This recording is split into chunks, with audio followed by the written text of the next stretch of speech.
Hey, what's up, everybody? Kenji here, and right now I'm talking with Travis Petershagen, and he's a very cool guy who's involved with a lot of things, social media, podcasting here in the Seattle area, and I thought you might like to get to know him. So, without further ado, here he is. So, Peter, hello. Hi, how you doing? Good. And so, Travis, if you could please introduce yourself. Yeah, well, I'm Travis Petershagen. I work for Microsoft, which is why we're here at Microsoft Studios today. And I also am an avid podcaster, and I am kind of involved in the social media community here in Seattle. So I do the Crap Monkey podcast, which is just my own a hobby cast. It's pretty much me talking about technologies that interest me and beers that interest me, and beer events in Seattle. Kind of a beer fanatic. And I also co-manage the Seattle Podcasting Network with Stuart Maxwell. Very, very cool. And so, I guess my first question is, you're involved with podcasting. I see you at SMC Seattle events. What is it about social media that attracts you? Well, it's cool. I mean, I think people have always been social, and now there's enough tools and technology that allows people to be social more efficiently. So we can connect with more people about our interests in a way that's kind of more tightly matched than ever before, and I think that's really cool. It's a powerful way to quickly communicate with a lot of people with similar interests in a very quick way. Wow. Well, very cool. And so,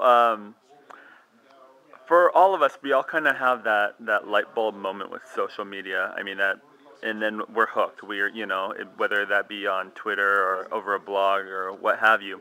It's kind of a wow moment. And curious what that was for you. Boy, I can't think of the specific wow moment, but it's been the same theme every time I kind of get excited, is that you can, if there's something going on or something you want to share with the community, you can share it with a fairly small group at first, and if it resonates with people, the network effect there, where it just gets spread immediately out to a large amount of people who have, a similar reason to think that that's kind of a cool topic or an important trend. It's just amazing to see how fast something moves when historically, you put up a website and hope people come to it. Information moves so much faster in the social media world than it ever did before, and it connects you with people in such different ways than you ever could before, that it's just, I don't know, it's pretty exciting. Wow. Yeah, no, I definitely agree. That's part of the reason why I love it. And so you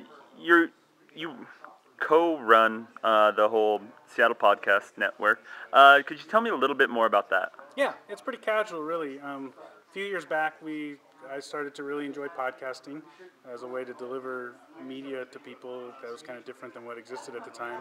And so we put together the Seattle Podcasting Network both as a way for people to come together and learn from each other and share their experiences with podcasting, but also to cross-promote each other where there was interest, and just kind of build a network in Seattle of people who had this similar interest in podcasting. So we meet monthly. We usually do it casually over a beer, pick a topic that people are interested in. Sometimes people just want to get to know other folks with, doing podcasting in the area.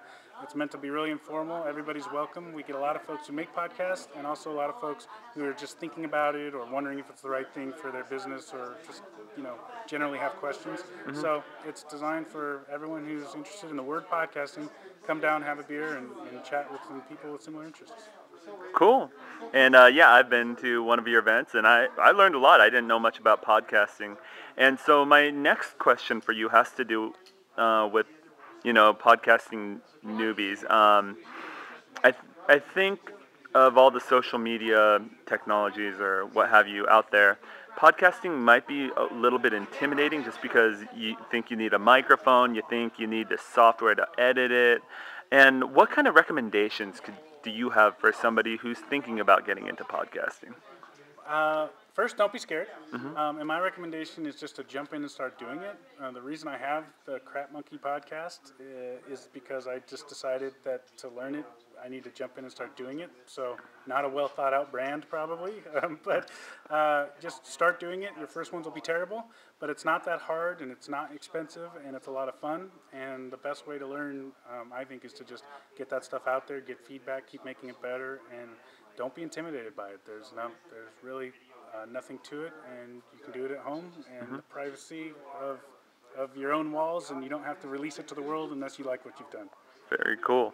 And if you do have questions, hey, go to the Seattle Podcast Network meetup, right? Yep. Come to one of our meetups. You can go to seattlepodcasting.net, which hasn't been super updated lately, but we're also a meetup site, the Seattle Podcasting Network.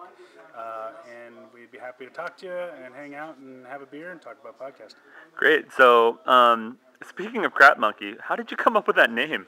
Oh man, it's a long story, but a long time ago, years ago, before podcasting even, we for some reason envisioned dressing someone up like a monkey and having them run through public spaces like malls and so forth, just to videotape reactions.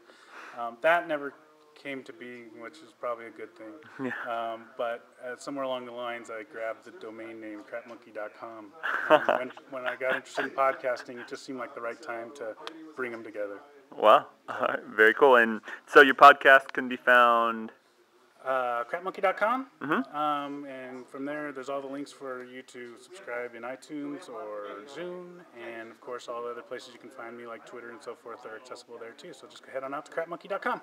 Very cool. And so, last question. What's your favorite beer? Oh, boy. It's like someone once said it's like asking who's your favorite of your children. Right now, I really like Diamond Knot IPA. All right. Well, thank you very much for your time. Thank you.